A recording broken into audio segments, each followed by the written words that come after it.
I've had a lot of people asking me for what builds are going to be the best in Season 6 for the Druid. So I did a lot of testing on the PTR, and I can pretty safely tell you which builds are going to be better than others. There are a few that could raise some questions, but we're going to have to get our hands on it and see about those. So first up for S tier, we've got Landslide. Now this is not Landstorm from Season 5. This is a pure Landslide build. You're going to be going Earth damage, and you're not going to be using the Nature's Fury Keystone passive. This is the build I would recommend if your only intention is to climb to the highest pits possible. Now, if you're not worried about that, but you still want a good build, the A tier is going to be really good for you. Now, technically, I would have thrown a bunch more builds into A tier, because I consider A tier to be something like what is viable for all the content in the game. But I wanted to make this list into different categories based on where I think their power is at, so you guys can have a better idea of the power. So these are not the only viable builds, but I would say these are the front runners. So first up, we've got Hurricane. This is a dedicated Hurricane build, and it's a little bit clunky to play. You basically have to do a lot of buffs before you cast your Hurricane. You want it to always overpower, and you're trying to get as many stacks of clarity as possible. Next up, we've got the Boulder build. You might have seen my Boulder build in Season 5, and it's actually stronger this season. But it's not as much stronger as it is just more comfortable to play. You're going to have significantly more attack speed, which allows you to get the boulders up and going even faster. But I did manage to get quite a bit of extra damage from it, so look forward to that one. Next up, we've got Companions with a focus on Wolves. Now, I find Companions to be a little bit clunky to play, and the Wolves are just poorly designed. But it doesn't change the fact that Wolves are extremely strong, so if you can get over the clunkiness of it, this is actually a really good build. Next up, we've got the huge B tier. Druid is actually doing pretty good with balance right now. We may not be as good as other classes, but our builds within the class are actually fairly all decent. So here we've got Pulverize. I wasn't sure if I wanted to put this one in A tier or B tier, but I threw it in B tier because I feel like it's closer to a B tier than it is to an A tier in terms of the power compared to these other builds. Pulverize did get a couple of nice buffs in the last patch, and overall it's just a solid build like it always is. In the recent patch notes, we got a couple of really nice buffs to Shred, and so Shred is actually in a fairly decent spot now. This might even be better than Pulverize. Once you factor in the mobility of the skill, it probably is better than Pulverize. We've been so focused on Werebear builds lately that I haven't really put as much thought into Lightning Storm and Tornado, but both of these are staples for Werewolf, and I think they're both fairly solid. We just got a 50% increase to the damage for Werewolf, and you almost always want to play these as Werewolf to get the most out of them. Sorry to anyone who wants a human Lightning Storm build, but there are just too many benefits to shapeshifting. Of course, you can always go human despite all that, but you're not going to be as strong as the Werewolf side. Next up, we've got Stoneburst. Stoneburst is a big question mark. I actually wasn't sure where I wanted to put this, because when I tested it on the PTR, I would say it felt like a C tier.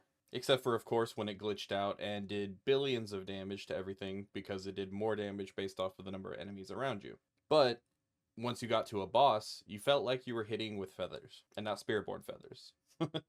But when I was doing my math recently on my spreadsheets, Stoneburst was consistently coming out with significantly more damage than everything else. Now, there's a couple of reasons why this is, but I still don't believe it actually does that kind of damage. So first off, when I played the PTR, the unique offhand was not in the game. That totem was not even in the PTR.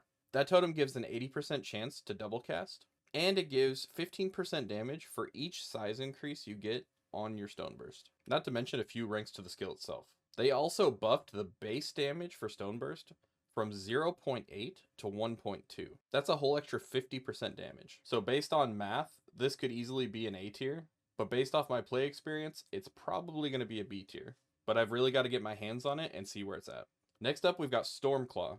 My last video I put out was Stormclaw for Season 6, and it should be fairly good. The thing with Stormclaw is it doesn't get as good of multipliers as some of these builds, but the fact that you never have to worry about spirit issues, and you can always attack at maximum speed, means that this DPS is actually fairly high. But again, I've got to get my hands on it and see where it actually falls next to everything else. Either way, it's a massive bump from where it was in the previous seasons. You should go watch my last video to see why, but the TLDR is that the Great Staff of the Crone got buffed, and we got the extra 50% damage to Werewolf on the Paragon boards. Next up, we've got Ravens.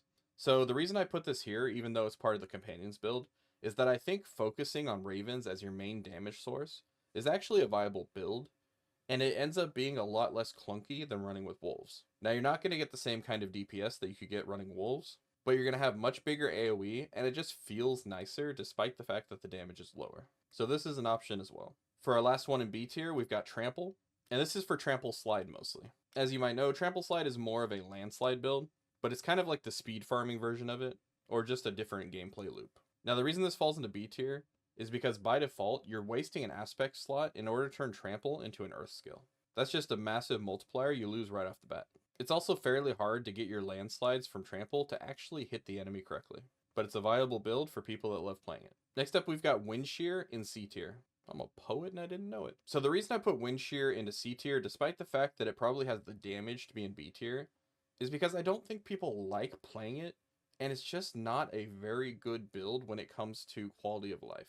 It's got a very small AoE, and the damage is just not scaling to where it needs to go. But you could definitely put this one in B tier and it would be a safe choice. And of course, Wind Shear is great for leveling, so there's always that. Next up, we've got Lacerate as a build. Now, it's kind of an insult to Wind Shear to put this in the same category, so I think I'm going to go ahead and move that Wind Shear up to the end of B tier. Lacerate has never seen its time in the sun, and that's because there's not multipliers that apply to ultimates and weird skills like that. It's also fairly clunky because you're stuck in that form the entire time it's casting, and you can't really move around much with it. But I still swear I am eventually going to have a Lacerate build that can actually be viable. Next up, we've got Earth Spike. This is kind of like the Wind Shear, they both run Shard of Wrathiel, but this one uses Seismic Shift instead. This is definitely a build I don't really recommend playing, but it is a fun build, so if it's something you're interested in, try it out. Next up, we've got Poison Creeper. I'm putting this here mostly as poison in general on the Druid. So that includes things like rabies. Poison on the Druid really only works as utility most of the time.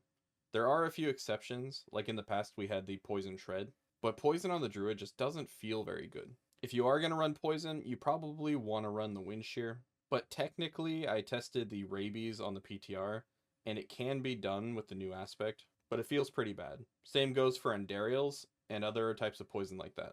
Finally, in D tier, we've got Cataclysm, which was nerfed. They put an interval on it, so it's no longer even really possible as a dedicated build, but it's still great for throwing on while you're leveling. And finally, we've got Earthen Bulwark, which is no longer a build in any way, shape, or form. The damage can't really be scaled, so don't bother trying it. Hopefully I didn't miss anything, but this should be pretty much all of it. Don't forget to like, comment, and subscribe, and stop by my Twitch stream. Not only am I streaming regularly now, but I'm also trying to put out videos constantly, so keep an eye out for all of that, and join our Discord to be notified for everything. Let me know what build you want to see next in the comments, and I'll see you guys in the next video. Daddy Druid out.